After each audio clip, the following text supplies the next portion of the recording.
Welcome to my channel. तो जैसा कि आप सभी लोगों की परीक्षाएं शुरू हो गई हैं 2023-24 की सभी यूनिवर्सिटीज में, और मैं लगातार आप लोगों के सभी सेमेस्टर के सभी सब्जेक्ट के मॉडल पेपर की वीडियोस अपलोड कर रही हूं।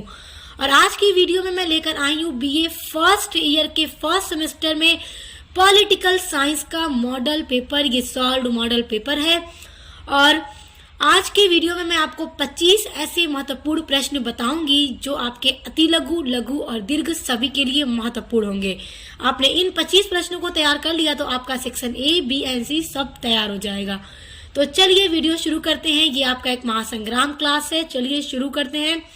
फर्स्ट सेमेस्टर पॉलिटिकल साइंस में जो पेपर का आपका टाइटल है वो है Indian national movement and constitution of India. तो चलिए शुरू करते हैं बिना देर किए और आपके महत्वपूर्ण प्रश्नों को देखते हैं। एकदम ध्यान से सभी प्रश्न देखते रहिए और सभी को तैयार कर लीजिएगा।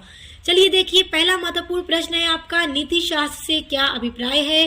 देखिए, नीति शास्त्र से अभिप्राय है कि जो नीति शास्त्र है वो एक सिद्धांतों का समूह है जो हमारे निर्णयों को प्रभावित करता है और हमारे जीवन की दिशा और जो भी लक्ष्य है उनको निर्धारित करता है।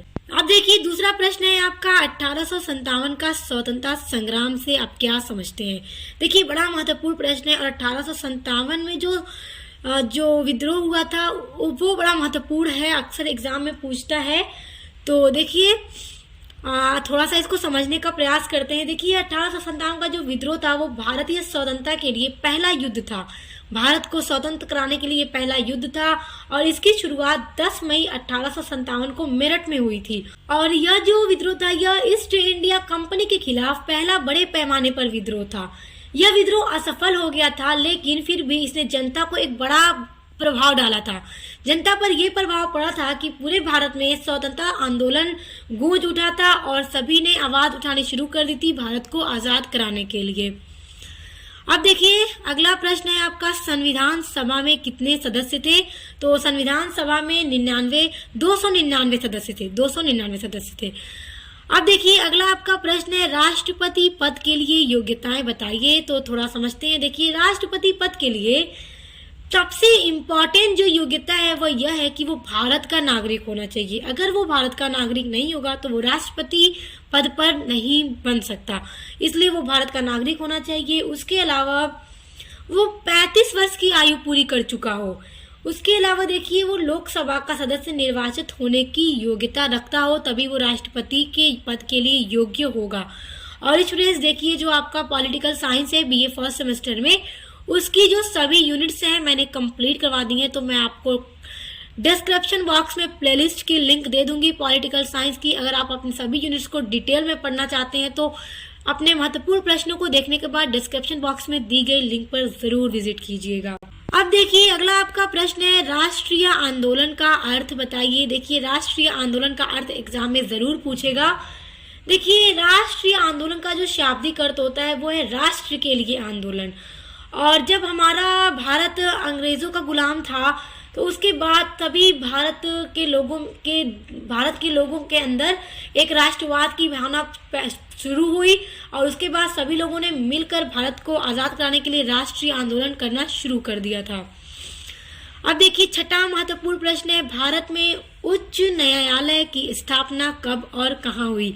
देखिए, भारत में सबसे पहले उच्च न्यायालय जो हाई कोर्ट बना वो सबसे पहले बना था कलकत्ता में, उसके मुंबई में और मद्रास में, और वो 1862 ईस्वी में बना था। कहाँ? कलकत्ता, मुंबई और मद्रास में। और उसके बाद जो चौथा हाई कोर्ट बना था वो इलाहाबाद में बना था 1866 ईस्वी में। अगला आपका प्रश्न है, रेगुलेटिंग एक्ट 1773। देखिए, ये प्रश्न पूछता है अक्सर एग्जाम में। तो देखिए, जो रेगुलेटिंग एक्ट था वो 1773 में पारित हुआ था, इसीलिए ये 1773 रेगुलेटिंग एक्ट 1773 के नाम से जाना जाता है। और ये जो एक्ट था ब्रिटिश इंडिया कंपनी की गतिविधियों से संबंधित पहला महत्वपूर्ण ये संसदीय कानून था। और देखिए, इस अधिनियम के द्वारा जो बंगाल का गवर्नर जनरल था उसको बंगाल का गवर्नर जनरल कहा जाने लगा था। और उसके अलावा स्टूडेंट्स ये भी हुआ था कि जो मुंबई और मद्रास की प्रेसिडेंसी थी वहाँ के गवर्नर की, तो वो बंगाल के गवर्नर जनरल के अधीन हो गई थी और उनको भी अब उन्हीं के अंडर, यानी कि मद्रास और मुंबई के गवर्नर को भी बंगाल के गवर्नर जनरल के अधीन होकर कार्य करना था। अगला महत्वपूर्ण प्रश्न है, नागरिकता के प्रकार बताइए। देखिए आप इस प्रश्न को एकदम अच्छे से तैयार कर लीजिएगा, ये आपके पेपर में जरूर पूछेगा। अगला देखिए आप प्रश्न नंबर 9 पे है आपका, भारतीय संविधान के मुख्य स्रोत लिखिए। तो भारतीय संविधान के जो मुख्य स्रोत हैं आप उनको तैयार कर लीजिएगा, ये प्रश्न अक्सर लॉन्ग में पूछता है। अगला है कि उच्च न्यायालय का न्यायाधीश होने की क्या योग्यताएं हैं। यदि किसी को हाई कोर्ट का जज बनना है, न्यायाधीश बनना है, तो उसके लिए क्या योग्यताएं होनी चाहिए। सबसे पहली योग्यता कि वो भारत का नागरिक होना चाहिए, और दूसरी योग्यता देखिए कि कम से कम 10 सालों तक वह किसी भी न्यायालय में न्यायिक पद पर रह चुका हो, तभी वो हाई कोर्ट का न्यायाधीश बन पाएगा। अब देखिए अगला है, धर्मनिरपेक्ष राज्य किसे कहते हैं। क्या भारत एक धर्मनिरपेक्ष राज्य है। तो हाँ, भारत एक धर्मनिरपेक्ष राज्य है, क्योंकि भारत में एक धर्म के लोग नहीं रहते, यहाँ कई धर्मों के लोग पाए जाते हैं, तो इसलिए एक धर्मनिरपेक्ष राज्य है। तो आप इसको तैयार कर लीजिएगा। अब देखिए प्रश्न नंबर 12 पे आपका प्रश्न है, संविधान की प्रस्तावना में क्या कहा गया है। देखिए ये प्रश्न पूछता है अक्सर कि जो संविधान की प्रस्तावना है उसमें क्या क्या क्या कहा गया है, तो ये प्रश्न आप जरूर तैयार करिएगा। अगला महत्वपूर्ण प्रश्न है, 13 नंबर पर प्रश्न है आपका, भारतीय प्रधानमंत्री की शक्तियां बताइए। अब देखिए भारतीय प्रधानमंत्री की शक्तियां या फिर उनके जो अधिकार है, पहला ये कि लोकसभा का नेतृत्व करना प्रधानमंत्री का एक अधिकार है या इनकी एक शक्ति है। दूसरा ये कि मंत्री परिषद का निर्माण भी प्रधानमंत्री के द्वारा ही किया जाता है, और राष्ट्र का प्रधान नायक प्रधानमंत्री होते हैं, और मंत्रिमंडल की बैठकों का अध्यक्ष भी प्रधानमंत्री ही होता है। अब देखिए अगला प्रश्न है, प्रश्न नंबर 14 है आपका, 1857 की क्रांति के कारण और परिणाम का उल्लेख कीजिए। देखिए अभी मैंने आपको बताया था कि ये स्वतंत्रता के संग्राम के लिए पहला विद्रोह हुआ था 1857 में, जो ईस्ट इंडिया के खिलाफ बहुत बड़े पैमाने पर विद्रोह किया गया था। तो ये आप तैयार कर लीजिएगा कि इसके क्या क्या कारण थे और फिर इसके क्या परिणाम हुए थे, तो तैयार कर लीजिएगा, लॉन्ग में पूछता है प्रश्न ये वाला। अब देखिए 15 नंबर पे प्रश्न है आपका, भारतीय संविधान के प्रमुख लक्षणों का वर्णन कीजिए। महत्वपूर्ण प्रश्न है, तैयार कीजिएगा।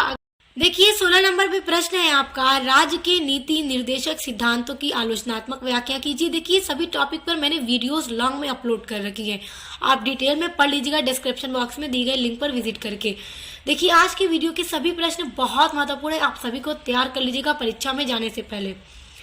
देखिए जो नीति निर्देशक तत्व है वो कार्यपालिका तथा व्यवस्थापिका को दिए गए ऐसे निर्देश हैं जिनके अनुसार उन्हें अपने अधिकारों का प्रयोग करना चाहिए।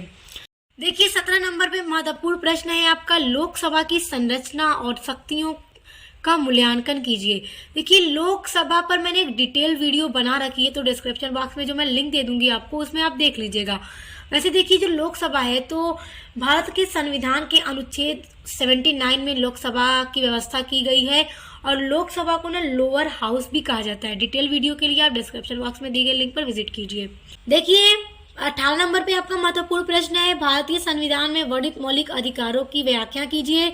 देखिए मौलिक अधिकार आप सभी को पता है कि मौलिक अधिकार 6 हैं, तो आइए एक बार जान लेते हैं कौन कौन से मौलिक अधिकार हैं। देखिए पहला है कि समानता का अधिकार, दूसरा है स्वतंत्रता का अधिकार, तीसरा है शोषण के विरुद्ध अधिकार, और चौथा है धार्मिक स्वतंत्रता का अधिकार, पांचवा है सांस्कृतिक तथा शिक्षा का अधिकार, और छठा है संवैधानिक उपचारों का अधिकार। ये 6 मौलिक अधिकार हैं जो भारतीय संविधान में वर्णित हैं, और इस पर सेपरेट एकदम डिटेल में मैंने एक वीडियो बना रखी है, जिसमें मैंने सभी को बताया है कि किस किस अनुच्छेद में सारे वर्णन किए गए हैं और मौलिक अधिकार क्या है, सारी चीजें डिटेल में मैंने करा दिया है। अब देखिए 19 नंबर पे आपका प्रश्न है, विधानसभा के कार्य एवं शक्तियां लिखिए। देखिए विधानसभा के कार्य एवं शक्तियां, ये बड़ा महत्वपूर्ण प्रश्न है और पेपर में अक्सर पूछता है। देखिए पहला अगर मैं आपको बताऊं कि देखिए प्रत्येक वर्ष राज्य का वार्षिक बजट भी विधानसभा में ही प्रस्तुत किया जाता है। ये भी एक समझ लीजिए कि विधानसभा का कार्य है, किसकी शक्ति है कि प्रत्येक वर्ष जो राज्य का वार्षिक बजट पेश किया जाता है वो विधानसभा में ही प्रस्तुत किया जाता है। और देखिए दूसरा ये कि विधानसभा की अनुमति के बिना राज्य में टैक्स नहीं लग सकता। तो अब देखिए ये भी विधानसभा की एक शक्ति है कि किसी भी राज्य में विधानसभा की अनुमति के बिना टैक्स को नहीं लगाया जा सकता।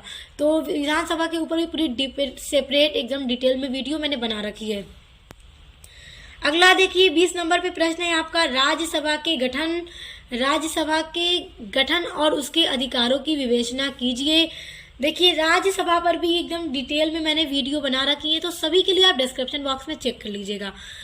अब देखिए आपका इस 21 नंबर पे महत्वपूर्ण प्रश्न है, सर्वोच्च न्यायालय के कार्य एवं शक्तियों की विवेचना कीजिए।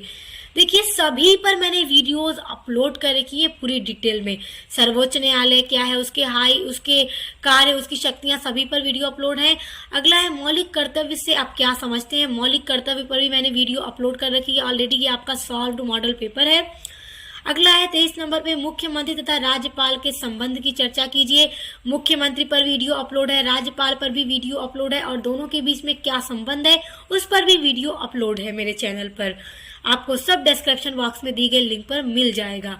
अब देखिए 24वां नंबर पर प्रश्न है आपका, भारतीय संविधान में संशोधन की प्रक्रिया का परीक्षण कीजिए। देखिए भारतीय संविधान में संशोधन की जो प्रक्रिया है ये अक्सर एग्जाम में पूछता है, तो आप इसको तैयार कर लीजिएगा। अगला है संविधान कितने भाषा में लिखा है, तो संविधान 2 भाषा में लिखा है, इंग्लिश और हिंदी। तो देखिए ये 25 महत्वपूर्ण मैंने आपको प्रश्न बताए हैं, जिससे आपका अति लघु, लघु, दीर्घ सभी तैयार हो जाएगा। आपकी जो सिलेबस में 1 से लेकर 8 तक की यूनिट है, उन 8 यूनिट का ये सभी निचोड़ है। पूरे आपके यूनिट का निचोड़ है, ये सभी महत्वपूर्ण टॉपिक हैं, ये आपके यूनिट्स के अंदर के, जिन्हें मैं आपके लिए लेकर आई हूँ। तो इन सभी प्रश्नों को अच्छी से तैयार कर लीजिए, तभी एग्जाम में जाएगा, क्योंकि यहाँ से आपको एग्जाम में 80 से 85% क्वेश्चन देखने को मिलेंगे।